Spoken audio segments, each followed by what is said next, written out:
It's news time. Information is power. Opinion: why ESN should stop hiding under the disguise that they are protecting the Igbo land.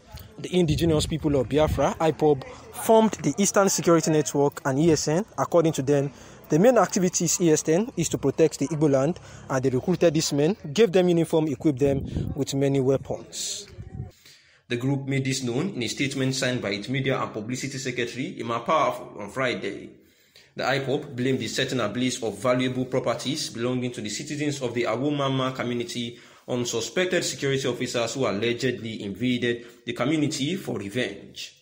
The fact remains that the indigenous people of Biafra is a non-violent movement seeking the peaceful restoration of Biafra. Neither IPOB nor ESN was involved in the mayhem at Awomama community. Now that the monster they created has gone out of control, they are blaming IPOB for their wickedness, it said.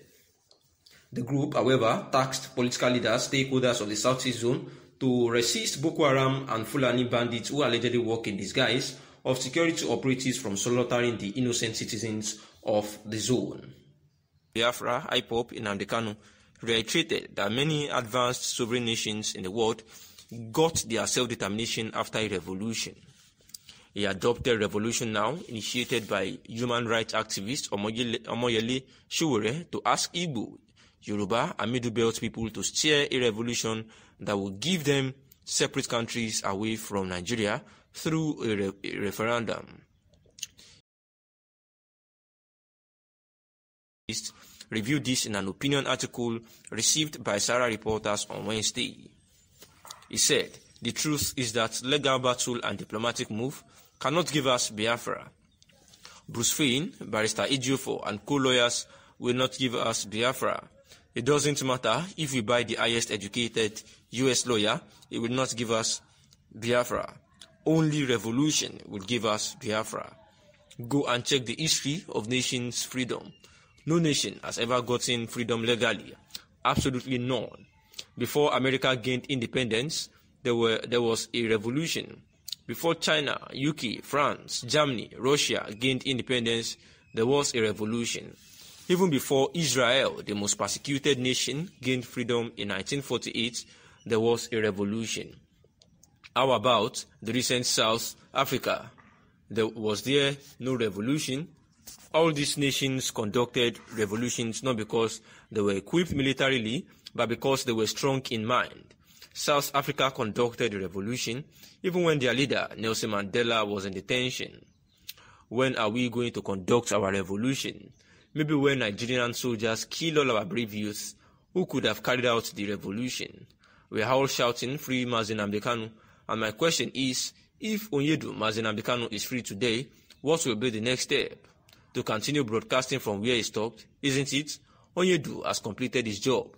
The rest lies in our hands. Our leader, being in the DSS, that is Department of State Services custody, is the reason to conduct a very strong revolution which will set him free and bring about referendum for Biafra.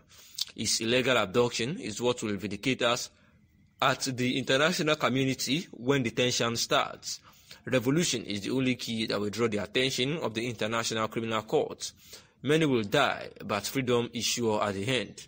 Setting up CCTV's camera in Biafra land or going from one court to another cannot help. The opportunity to kill two birds with one stone is here for us, but unfortunately, we are about to misuse it. 100 men with lion axe can start up a revolution. Others will join in the meantime. We have all it takes to start it. Our men are on ground. Our Yoruba brothers will join us. Some Middle Belt who love freedom will join us. And ending the article with revolution now, a canvas taking control of Biafra land by agitators as the best way to go about their agitation. The interest of the federal government an amount in the region of around $1 billion. So, the information that calls for celebration is the fact that there is no pending impediment relating to Mambila project with the discontinuation of the sunrise proceedings in Paris, the minister said.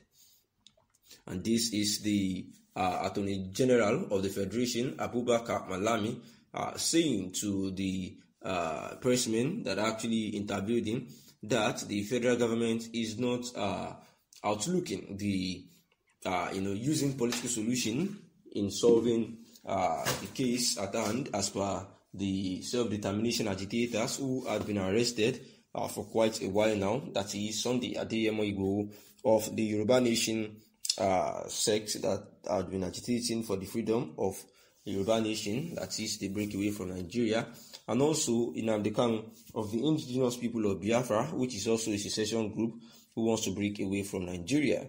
And therefore, the Attorney General of the Federation says that in this regard, that they are not saying that they do not want to make use of political solutions to solve this issue, but for the government to take this into consideration, then a group or some group or anybody has to propose such to the federal government, and then they will look into it and see where they can actually come in after weighing the proposal.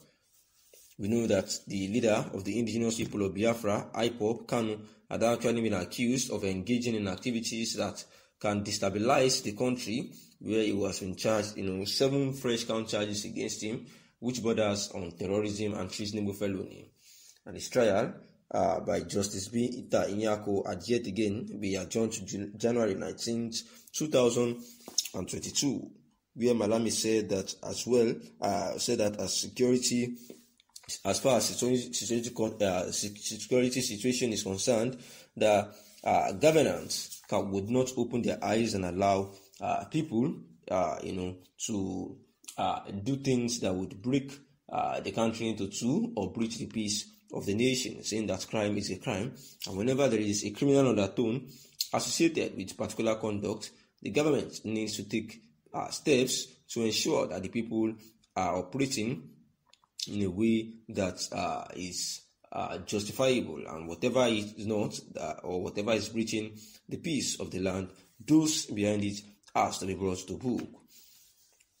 The Attorney General of the Federation spoke in Abuja, saying that the issue of pardoning people was not even only spectacular to the Boko Haram members, but could be also extended to deserving cases. He said that is why he's telling the pressmen that there has to be an approach for the government to consider, so that it is not possible for him to tell anyone clearly or outrightly that reconciliation is being considered without anyone approaching them for one.